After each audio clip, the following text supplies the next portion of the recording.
Vamos a viajar un momento a principios del siglo XX. Justo en el corazón de Europa existía uno de los imperios más grandes del continente, un lugar con docenas de lenguas que gobernaba a muchísimas naciones y que de repente, ¡puf!, desapareció casi de la noche a la mañana.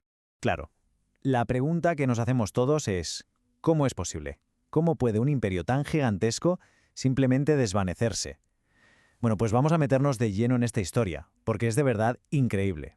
Para empezar a entenderlo, hay que hacerse una idea de la escala que tenía. En el año 1900, el Imperio Austrohúngaro era, una superpotencia en toda regla. Se extendía desde los Alpes hasta los Balcanes. O sea, era una fuerza dominante en la política europea de la época. Pero aquí viene lo que de verdad sorprende. A pesar de esa pinta de poder ancestral, su forma final, la que conocemos como la monarquía dual, solo existió 51 años. Solo 51, desde 1867 hasta 1918. En la gran historia de los imperios, eso es un suspiro. No es nada. Y esa vida tan corta se debe en gran parte a su estructura, que era única y sobre todo muy compleja. Era, literalmente, un imperio partido en dos mitades. Lo que hace que este imperio sea tan fascinante, y aquí lo vemos muy bien, es que no era una sola nación. Para nada. Era más bien un mosaico, un puzzle de más de 11 grupos étnicos principales. Alemanes, húngaros, checos, polacos, muchísimos más, todos viviendo bajo la misma corona. Para intentar gestionar toda esta diversidad, en 1867 se sacaron de la manga la monarquía dual. ¿Qué significaba esto? Pues que Austria y Hungría funcionaban casi como si fueran estados separados. Tenían sus propios gobiernos, sus parlamentos, sus sistemas legales, una estructura de lo más peculiar. Entonces, ¿qué los mantenía unidos? ¿Cuál era el pegamento de todo esto? Pues un único elemento, el emperador.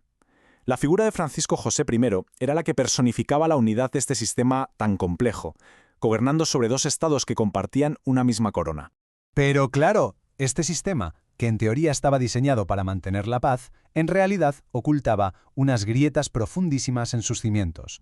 A ver, por un lado estaban los movimientos nacionalistas, que con el auge de las identidades nacionales en toda Europa, pues cada vez pedían más autonomía o directamente la independencia.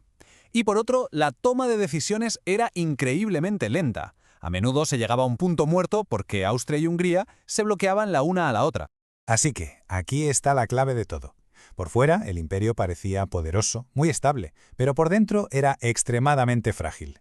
Se sostenía, pero por los pelos, en un equilibrio muy precario. Y toda esa fragilidad quedó completamente al descubierto con la llegada de la Primera Guerra Mundial, la que entonces se conocía como la Gran Guerra. Fue el catalizador que lo hizo saltar todo por los aires. Todo empezó en 1914 con el asesinato del heredero al trono en Sarajevo. Este suceso fue la chispa que desencadenó un conflicto mundial, para el que el imperio, con todas sus divisiones internas, no estaba en absoluto preparado. La guerra fue una prueba de estrés que el sistema simplemente no pudo soportar. Fue un efecto dominó. Primero se acumularon las derrotas militares. Esto llevó al colapso de la economía, provocando hambre. La consecuencia, estallaron revueltas internas por todo el territorio. Para 1918, el sistema sencillamente se desintegró.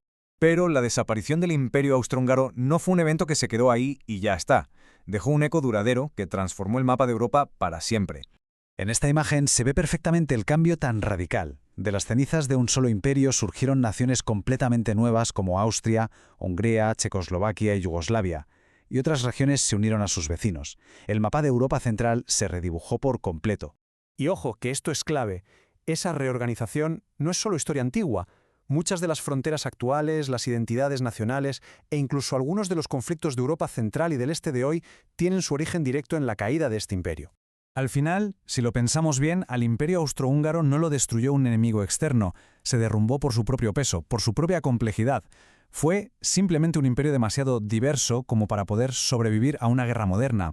Una lección que desde luego resuena hasta nuestros días.